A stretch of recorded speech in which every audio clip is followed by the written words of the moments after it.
Alors oui, je peux me présenter, je m'appelle donc Annick Pochet, je suis thérapeute en psychologie systémique. La psychologie systémique, c'est l'étude d'un système.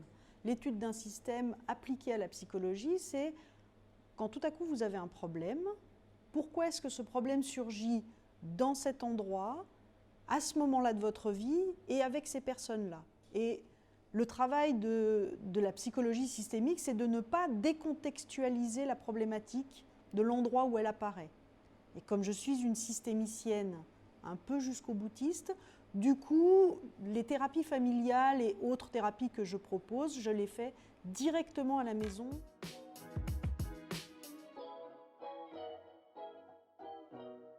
Alors, la thématique est en lien avec tout ce qui fait partie de l'apprentissage, que ce soit des apprentissages pour les tout-petits, comme des apprentissages pour nos enfants quand ils sont en primaire, ou les apprentissages de jeunes ados, de jeunes adultes, et enfin les apprentissages de nous en tant qu'adultes.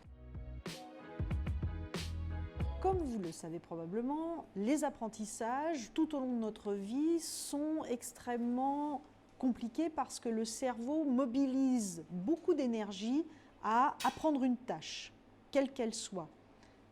Probablement vous vous en souvenez plus, mais quand vous avez appris à marcher, ça vous a pris du temps et de l'énergie.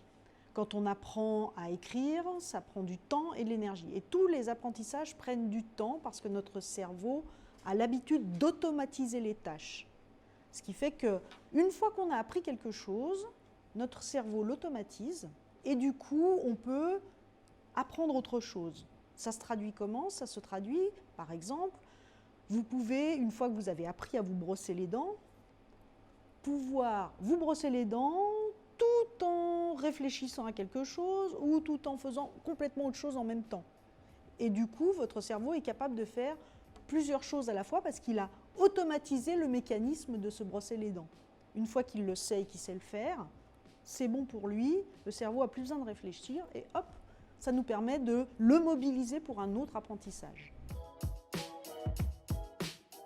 Alors, dans l'apprentissage, ça va être différent en fonction des âges. Quand on est tout petit, on va mettre en place des outils qui vont être complètement différents de ceux que les enseignants, par exemple, mettent en place dans les moments scolaires.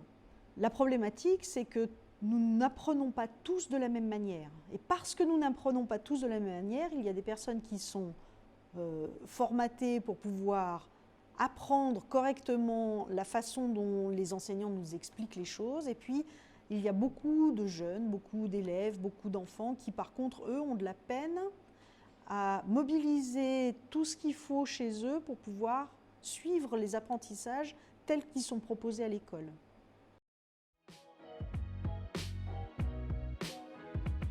Alors évidemment que les parents sont toujours intéressés parce que souvent, ce sont, et même tout le temps, ce sont eux qui suivent la scolarité de leurs enfants.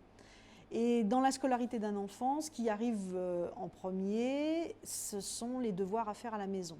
Et à ce moment-là, quand les devoirs à faire à la maison arrivent à la maison, on ne sait plus qui fait les devoirs, si c'est les enfants ou si c'est les parents.